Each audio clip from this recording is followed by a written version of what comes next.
Welcome everyone. Welcome to this beautiful webinar where we will be talking about infertility, and my beautiful friend, dear Diana, will be sharing her infertility journey specifically and her wisdom, her tools that have helped her along the way, and what her journey looked like to now having a beautiful daughter. A little bit about me. I am a holistic health coach. I am Mastery Method certified as well. So my journey really started when I was starting to experience health symptoms. And over the course of the years, I accumulated around 30 different chronic symptoms and really was invited to drop into my own health journey and inquire what it takes to nourish my body, heal my body, and it improves their overall well-being, but also their relationships, their careers. It really trickles into every other areas of life. And that's why I love this holistic journey. And Diana and I have been on a very similar path, and I would love for her to introduce herself now to give us an idea, and then we're going to jump into her fertility journey. So, Diana, take us back to where your fertility journey started. Where were you? Give us an idea of what your life looked like. Yes, so my fertility journey started about 5 years after I was married. And before that, my husband and we were just trying casually. And then we decided that we were ready for a family. And it was a lot more difficult than we had expected. So I got pregnant pretty early on in the journey. It was about 3 months in, but I ended up losing the pregnancy and it ended up in a miscarriage. And so at that point, I was confused. I thought that, this would be this happy experience, and it ended up being quite tragic. And I had to go through multiple surgeries because of some complications with the miscarriage. And then after that, when I was ready to try again, I actually ended up getting another miscarriage. So from there, I decided to go and seek some fertility treatments and get further testing. And that's when it was discovered that I had some hormone imbalance issues and low ovarian reserve. And I started going through the IVF process. And so that process took about 4 years before I decided that I was going to give up, because we had gone through multiple cycles. We weren't getting enough eggs. And when I was getting them, they were fertilizing, but I kept losing the pregnancies. So in total, I ended up with 6 miscarriages before I got pregnant with my daughter. Wow. Yeah, that in and of itself is huge. Like, I mean, any woman that I have spoken to that sort of went through the process and the loss and the mourning of one pregnancy loss is big in and of itself. And I can only imagine how it would have been such a roller coaster ride for you to be on 6 of them. Like, talk to us a little bit around the ups and the downs of this journey.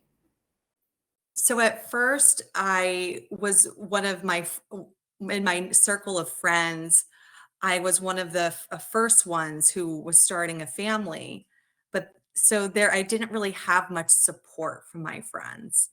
And then a few years into it, all my friends ended up having their children, and I was left alone on this island of infertility. And so everyone was busy with their own lives and starting their family and on their second child, and some even on their third.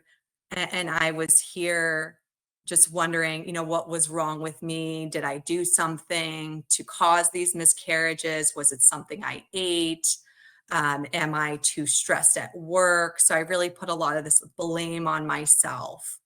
And so that ended up taking me into a different journey, right? It was, now I'm not only seeing fertility specialists, now I'm meeting with therapists and trying to find out more as to the why, because there was no family history of infertility. And no, everyone in my family was able to have a child without any miscarriages. So I couldn't even relate to anyone in the family. So even when I went through IVF, they said that there were some support groups that I could check out. And I found just one that was local, and they had an event once a month.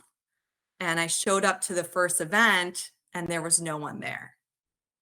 And so that was just the worst feeling at that point, because I'm just searching somewhere for some connection, for someone to tell me that they hear me, that I can tell my story and they could really listen to me. For you, that you feel like helped you navigate through that time in your life? And just for us to give us a time frame. How old were you when you were experiencing this? I feel like that's important for people to know. Yes, so I started IVF at 30 years old. And so I had my first pregnancies at 30, and then I was, yeah, so it was 30 to, and close to turning 31. And so I from there, it took about 5 years total before I became pregnant at the age of 36. So it was around, I felt like I was already on the clock at that point. So think about, I'm 36 now with my seventh pregnancy. And so this entire time, I just felt like was these years of my life were like these lost years where I could have had maybe some joy if I had connected in a community of women who were in their 40s or late 30s and are getting pregnant with healthy babies. Because I thought I was on this island that I'm too old at age 31. Mm. And now you hear about all these stories, and I'm connecting people through Instagram who are able to have healthy pregnancies in their 40s now, naturally. It felt like my health was falling apart. Mm. And so I ended up having to explore different avenues because conventional medicine was just telling me what was wrong with me. And I needed to find some joy, some beauty in life to help me get over this and realize that there's more to life than just being sick, right? Because I was focusing on being sick and I was getting sicker and sicker. And I started the account at heal_infertility on Instagram. And so that really kept me honest with myself on, I do want to go out there and let people know that I would love to have a second child, even though I have these underlying conditions. And so when I did that and I opened myself up and I got vulnerable, the over a year that I've had this account, I've been flooded with positive messages from people who are older and younger, who have children who also want more and haven't been able to because they too have premature ovarian failure, or people who've never had children before and have premature ovarian failure, endometriosis or PCOS, and they are looking for that one person who beat the odds. Like, what can you share with people that are in your situation that you are in and now, that may give them a sense of hope, a sense of comfort? What would you like to share with them?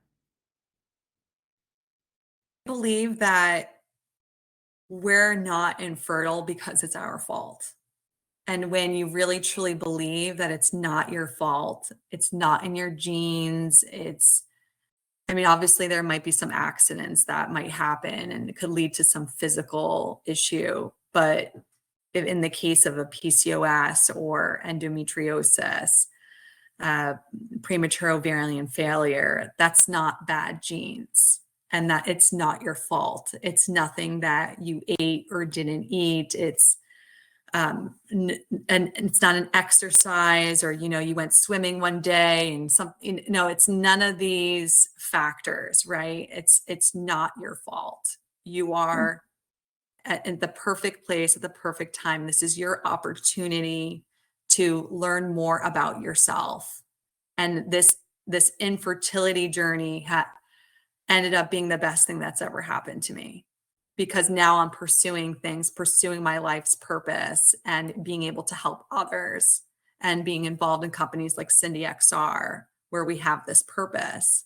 So that could never have happened if I didn't go through an infertility journey. I think I have a story actually to share about, I went to two different IVF clinics. And the first one, after my first cycle didn't work and then the subsequent egg transfers, they said that there's nothing more that they can do and that you can do egg donor and that's it.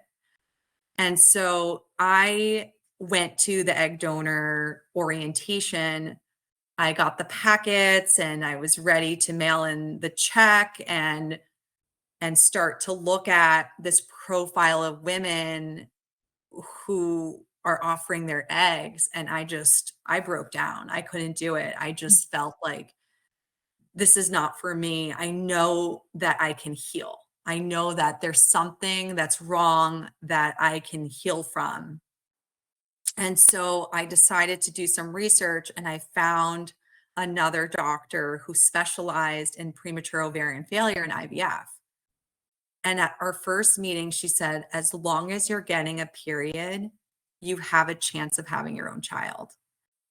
After she said that, I can't even describe the weight that was lifted and the validation that I intuitively knew was true. But I had this professional who said it, and she was so compassionate. And, the IVF cycles didn't work with her, but she never ever said, it's time for you to give up. You can't have your own child. Whereas the other clinic was telling me this. And so because I think she gave me that compassion, I still had this hope that maybe it would work one day. And it did. What if I just gave up and just said, I wouldn't have had the experiences that I have today.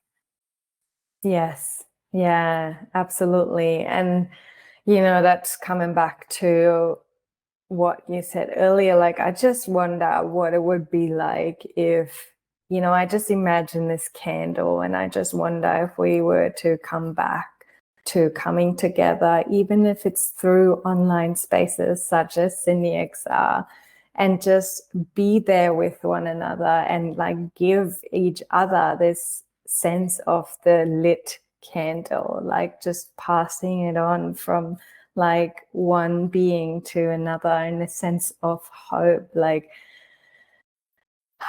that really in and of itself can be such a healing experience, don't you think?